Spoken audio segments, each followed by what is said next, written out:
আসসালামু আলাইকুম, welcome to Fauzia's cooking show. আজকে আমি রান্না করব ডিমের কুরমা। তো ডিমের কুরমা রান্না করার জন্য এখানে আমি 5টা ডিম সিদ্ধ করে ঝুলে একটু কেটে কেটে রেখেছি যাতে মশলাটা ভিতরে যায়। আর এই জন্য নিয়েছি আমি একটা পেঁয়াজ পেস্ট করে, আর অর্ধেকটা পেঁয়াজ আমি কুচি করে নিয়েছি।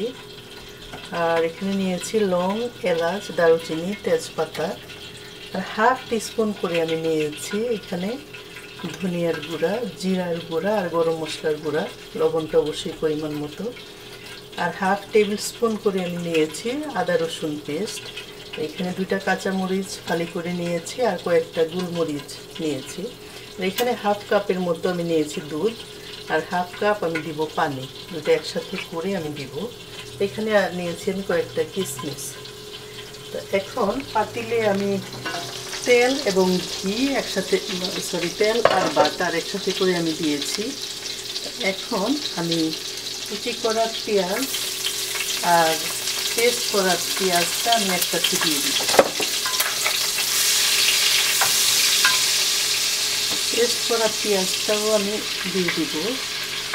এটাকে আমি 3-4 মিনিট নাড়াচাড়া করব। গোল্ডেন ব্রাউন হওয়া পর্যন্ত অপেক্ষা করব না। যদি এটা গোল্ডেন ব্রাউন হয়ে যায়, কুরমাটা একটু কালারফুল হয়ে যাবে, কালচে টাইপের। সেজন্য জাস্ট পানিটা শুকিয়ে গেলেই পরে আমি আস্তে আস্তে মশলাগুলো অ্যাড করব। পেঁয়াজটা 3-4 মিনিট, আমি 4 মিনিটের মতো এটাকে নেড়ে চেড়ে নিয়েছি। এখন এটার সাথে আমি আদা আর রসুন পেস্টটা দিয়ে দিব। আর দিয়ে দিব লং, এলাচ, দারুচিনি আর তেজপাতাটাকে একটু ছিঁড়ে দিব।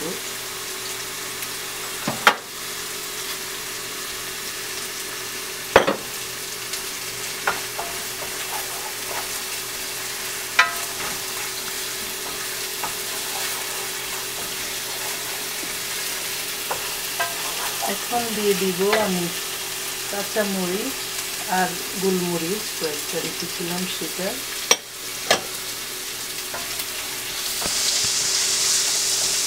আর দিয়ে দিব লবণ, ধনিয়া, জিরা আর গরম মশলার গুঁড়াটা দিয়ে দিলাম। এখন এর সাথে আমি ডিমটা দিয়ে দিব।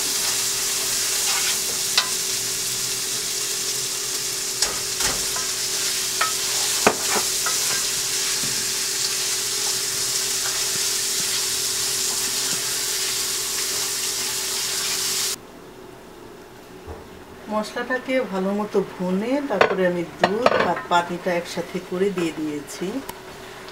বেশ খানিকটা সময়, 5-6 মিনিট হয়ে গিয়েছে। এখন আমি কিশমিশটা দিয়ে দিব এর সাথে।